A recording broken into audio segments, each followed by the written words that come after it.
Hello everyone, my name is Anshul and I'm a corporate trainee at Bandit Software Training Solutions.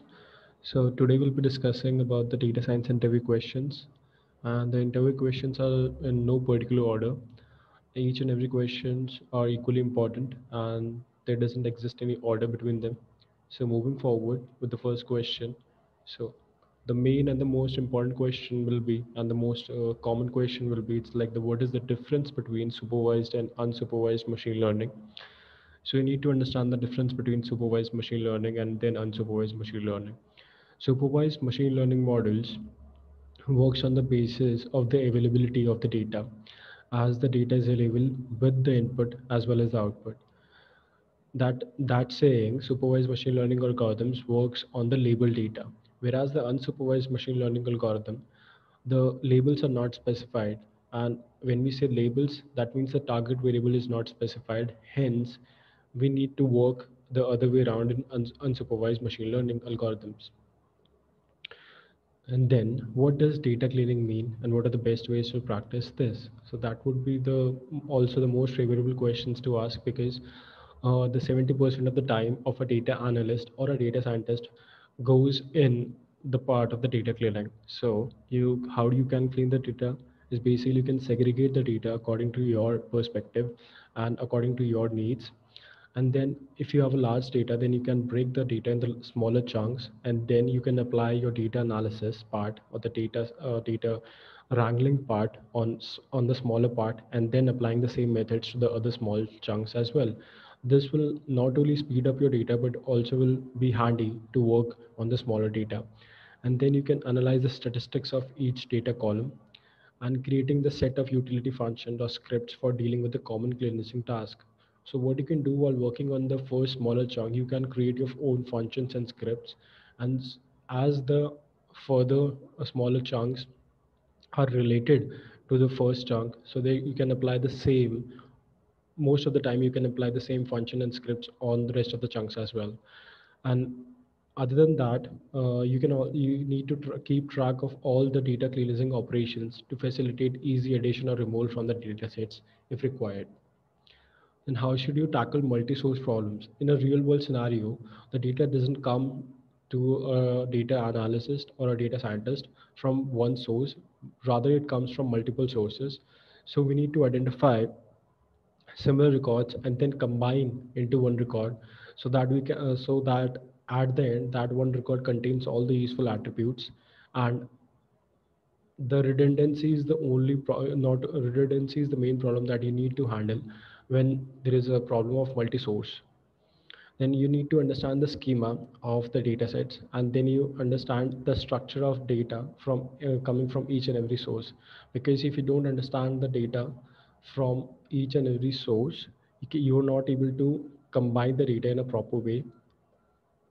So, and what is bias variance trade-off? So this question comes under the machine learning part, and you need to understand exactly what is exactly bias and variance is. Bias is basically the incapability of a model to understand the true relationship between a one variable with respect to the other variable. So when you train your model at the time model, make simplified assumption to make the target function easy to understand. So when you make easier assumptions, or in other words, saying when your model is simple but not complex, then your model tends to be biased. Whereas variance is the difference between the sets, different with the fit of the model between different data sets. Variance is the error introduced in your model due to the complex machine learning algorithms. As you must have heard that we do not tend to make our models more complex. Otherwise, we tend to get high variance on the unseen data. So that is what variance is. So what is exactly bias variance trade-off? The trade-off means that we need to find a optimal point so that the model is less biased and the models also possess less variance. So as you can see the graph, if you increase the model complexity, the error decreases. That means the bias decreases, but the variance increases.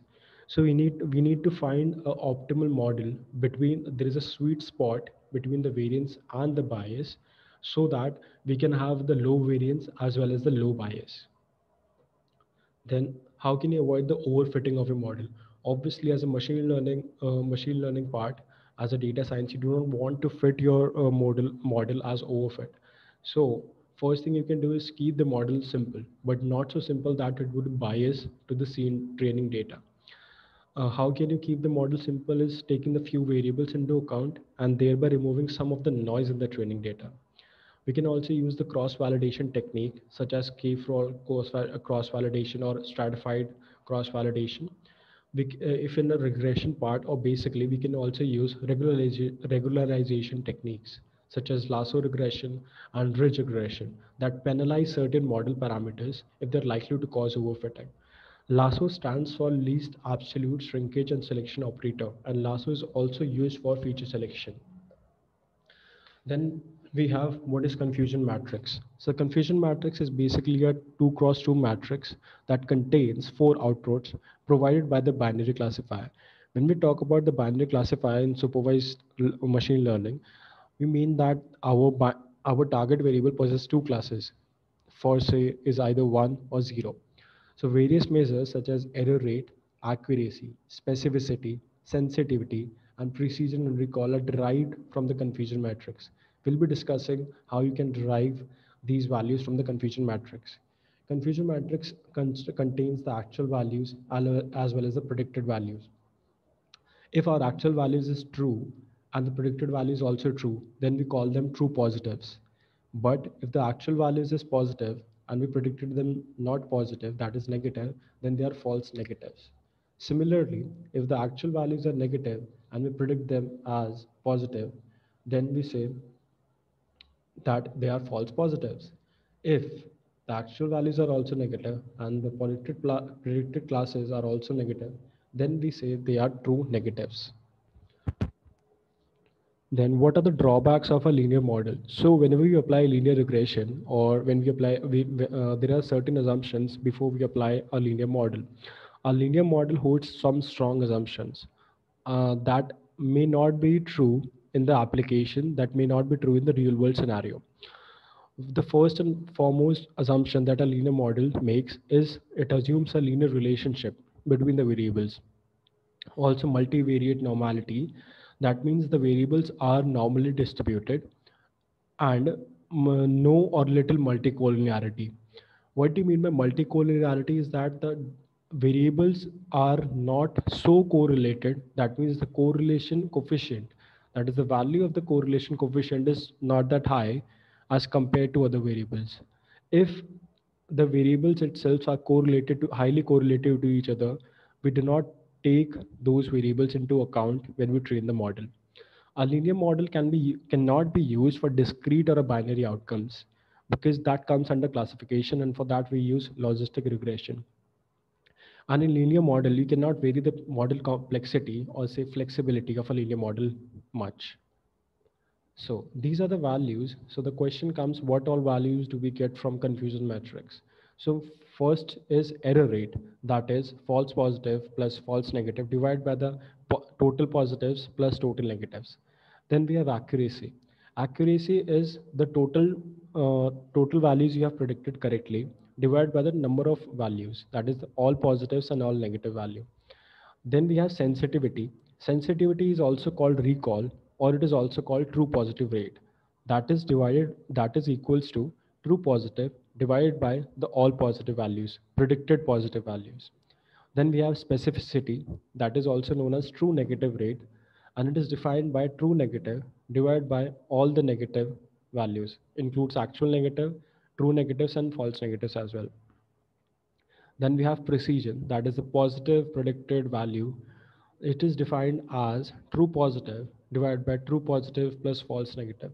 You need to understand the meaning of each of these values because we use accuracy when there is, we cannot use accuracy when there is an imbalance in the class. That is, if one class is more occurring more often as compared to the other class.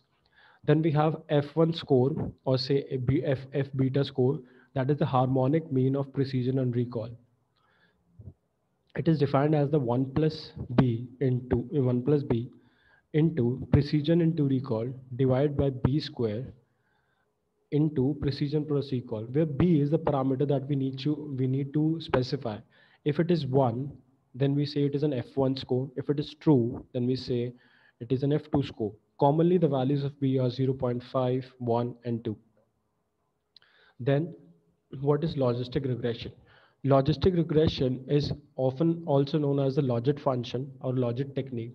It is used to predict the binary outcomes for linear combination of a predicted variables. It can also be used for multi-class classification. For example, if you want to predict whether a particular political leader will win the election or not, in this case, the outcome of prediction is either 1 or 0. Either the political leader will win or he will lose. The predictor variables here would be the amount of money spent on the election campaign of a particular candidate, the amount of time in spending the campaign, the promises and the values they are offering, etc. and etc. So logistic regression is a classification model.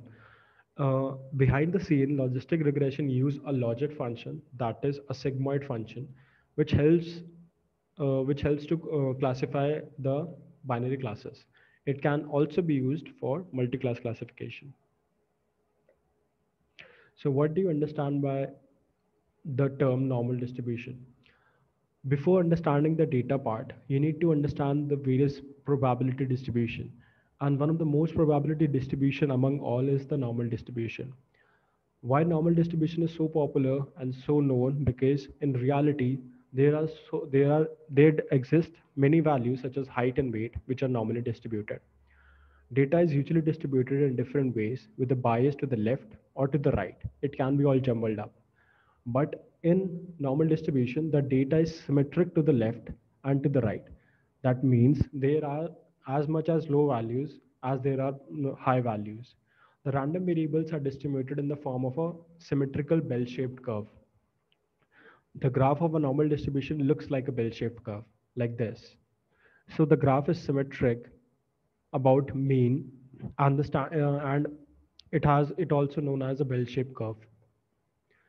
And then we have decision tree algorithm. Decision tree is a supervised machine learning algorithm mainly used for regression and classification. So decision tree breaks down the data in the form of if and else questions, and it breaks down into smaller and smaller subsets, while at the same time an associated decision tree is incrementally developed. That means iteratively decision tree follows if and else part. If the condition is true, if a particular criteria is true, then it splits the data. Otherwise, on the basis of a variable, otherwise it goes to another variable.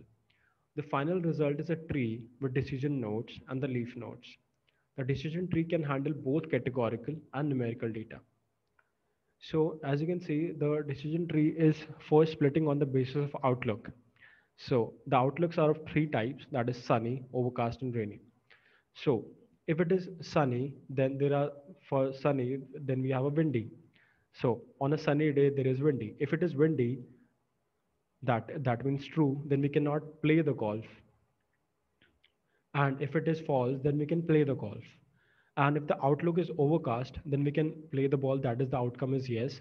The yes, no part are the leaf nodes of the decision tree. And if it is rainy, then we check if there is humidity. And if there is humidity high, then we cannot play the golf. And if the humidity is normal, then we can play the golf. And what is ensemble learning? So basically, ensemble learning is basically the concept of combining the weak models, that is weak predictors, and forming a strong predictor. Ensemble is the art of combining a diverse set of learners, that is individual models, together to improvise on the stability and predictive power of the model.